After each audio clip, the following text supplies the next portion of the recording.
എന്ത് പണിയാടാ ദാസൻ നീ കാണിച്ചത്? എന്നെ പിക്കപ്പ് ചെയ്യാൻ വരാന്ന് പറഞ്ഞിട്ട് ഞാൻ എത്ര നേരം അവിടെ കാത്തുനിന്നു. എന്റെ നല്ല കാലത്തൊരു മനുഷ്യൻ അവിടെ കൊണ്ട് വിട്ടു. അളിയ, ഒരു അബദ്ധം പറ്റി. ഞാൻ നിന്നെ പിക്കപ്പ് ചെയ്യാൻ വന്നതാ. വണ്ടി ഒന്ന് സ്കിഡ് ചെയ്തു. ദേ കിടക്ക് താഴെ. ദേ കയ്യിൽ പഞ്ചർ ഒട്ടിച്ചു. ആ, അധികം വല്ലതും പറ്റൂടാ? ബൈക്കിനെ പറ്റിയതായി കമ്പയർ ചെയ്യുമ്പോ എനിക്ക് നിസ്സാര പരിക്കല്ലേ ഉള്ളൂ. നീ ആ വണ്ടി കുളവാക്കും. ഇതിപ്പോ എത്രാമത്തെ പ്രാവശ്യം? ഓ, ഇങ്ങനൊരു ദുഷ്ടൻ. ബൈക്ക് പോയാലും അളിയ നീ രക്ഷപ്പെട്ടല്ലോ, അത് മതി. എന്നൊരു ഫോർമാലിറ്റിക്കെങ്കിലും ചോദിച്ചൂടെ? അവന് ബൈക്ക് പോയാലാ സങ്കടം. അകത്തോട്ട് വരാമോ എന്തോ? വേണേ കേറി വിടാം. അല്ല, രണ്ടിന്റെ ഇരിപ്പും മറ്റും കണ്ടപ്പോ വല്ല റൊമാൻസോ മറ്റോ ആണെങ്കിൽ നമ്മളായിട്ട് ശല്യപ്പെടുത്തല്ലോ എന്ന് കരുതി. അല്ല, രാവിലെ തന്നെ കിട്ടിയല്ലോ.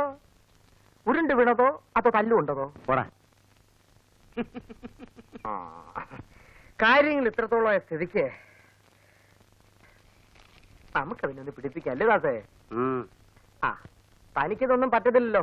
ഗുളികയല്ലേ പതിവ്. വൈകുന്നേരത്തേക്ക് പറഞ്ഞു വെച്ചിട്ടുണ്ട്. സംഘടിപ്പിക്കാം. നീ കുറെ സംഘടിപ്പിക്കും. ഇന്നാളെ എന്നെ മരച്ചോട്ടി നീ ഒരു പോക്ക് പോയതാ. അത് പിന്നെ എടാ ബാലു, വല്ലവന്റെയും കയ്യിലിരിക്കുന്ന ഐറ്റം വളച്ചൊടിച്ച് നമ്മുടെ കയ്യിൽ ഒതുക്കണ്ടേ? ഇതേ ഇച്ചിരി മെനക്കേട് പിടിച്ച പണിയാ. പല പെണ്ണുങ്ങളെയും വളച്ചൊടിച്ച് ക്യാമറയുടെ മുമ്പിൽ നിർത്തി ക്ലിക്ക് എന്ന് അടിക്കുന്ന പോലെ എളുപ്പമുള്ള പണിയല്ലേ ഇത്? നീ ലാത്തി നിർത്തിയ സാധനം ഇങ്ങനെ. ഒരു സെക്കൻഡ്. അവൻ എന്ത് ചെയ്യാ കൃഷ്ണൻ ഉണ്ണി? ഓ, അവൻ വല്ല ലോകം നന്നാക്കാൻ ഇറങ്ങിയതായിരിക്കും. തോന്നുമ്പോഴല്ലേ കയറി വരൂ.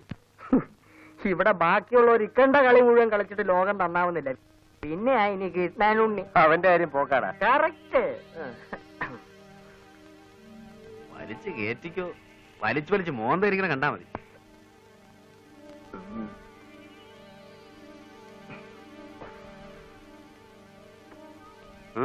എനിക്കാണ് വേണ്ട.